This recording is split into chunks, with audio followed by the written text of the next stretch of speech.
Now, I get a lot of, fans messaging me all the time being like, XYZ thing is the best something or another in the game, blah, blah, blah, blah, blah. But the exception here is that when Nerf 6 Valkyrie hit me, he was actually right. These things are absolutely cracked. Hello. I am Aoyalaipe, and I like to hop into top tier matches in War Thunder and then personally kill the entire enemy team by myself. Welcome to my channel. So I'm about to show you the easiest 20-0 kill streak I've ever been on this game, and this is also my first proper game ever playing the Su-30SM. I technically had two earlier games with it, but my camera angle kept spazzing out and flying me into the ground. I couldn't figure out what was happening, so I eventually cleaned out the tracking thing in my mouse with a Q-tip and then plugged in my mouse and keyboard to charge them, and that fixed whatever the problem was. So so this footage here is basically my first time, properly flying the plane. Now I need to credit a fan, Nerf 6 Valkyrie of Itra. Yes, I do have fans in the big squadrons, for pointing out how incredibly hilariously broken the Su-30SM is. This plane was sort of on the I'll review it when I get around to it list, for the new update, but I moved it up to make a video about it now because it's so absurd. Now, I get a lot of haters who are like, TTA team wipes take no skill, har har har har har har har. And this time, I actually agree with them. In fact, most of them are gonna half-ass their criticism. They'll be like, blah, blah, blah, blah, blah, this plane's overpowered, blah, blah, blah, blah, blah. And those haters will completely miss the fact that this is also a super down tier. Yeah, so this poor team over here is, they're not gonna die so much as they're just gonna get vaporized. Like, this will be a short video. Now, I aggressively climbed at the start, and I'll circle back and explain more of how and why I did that in just a minute. But now that I'm up here, the Su-30SM has 12 Fox 3s, so I'm just gonna hose everyone with TWS. Also, this jet gets 2 R-73s and a great model for dogfighting, so it's really no problem at all to also just go in and take someone out at close range either. And now I'm just gonna pull out, reload, and do all of that again.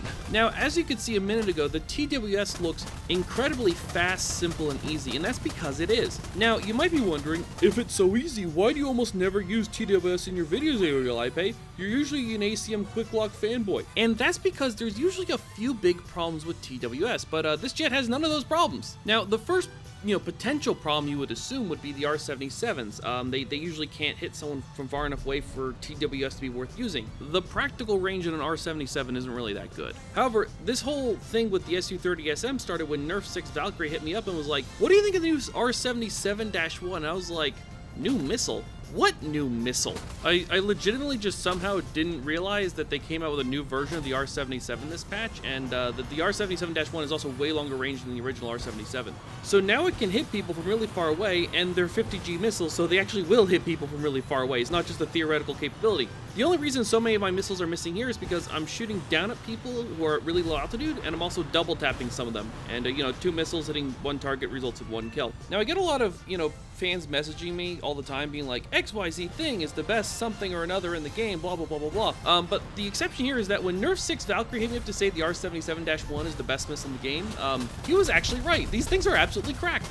The second common issue with TWS is that you often don't know what you're shooting at. Like, your TWS can lock onto planes or chaff or missiles, and telling them apart can be tricky, especially because they're often so far away that it doesn't highlight it on your screen what it is. You have to just tell from the radar. So, and you can still figure out what they are, but devoting your attention span to figuring out which one is which will generally just get you killed because, top tier is chaos and your brain power is the most important resource. Spending all of your brain power and attention span focusing on your radar is just not worth it. If you get your radar working really, really well, it doesn't really matter if your plane blows up. But the planes added in the new update make this really easy. The radar locks just tell you if it's a jet or not. Like, you don't have to do any thinking about it. It's just like they tell you if you've locked onto a jet or a missile. And it doesn't seem to be locking onto chaff almost at all. Now, the third thing is that TWS is just generally kind of clunky, but not on the Su-30SM. The TWS on this thing gives you fast, crisp locks. It's wonderful. All I did was bind the select radar / IRST target to lock to left shift.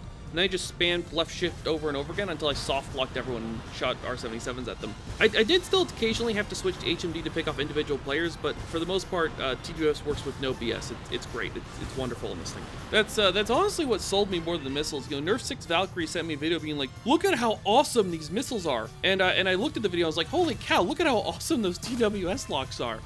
Yeah, so 12 long-range Fox 3s paired with no-fuss TWS is a wildly overpowered combination. And especially because in TTA they reload, so you can just broadside the whole enemy team over and over and over again with these things, and it is oppressive. It is so busted.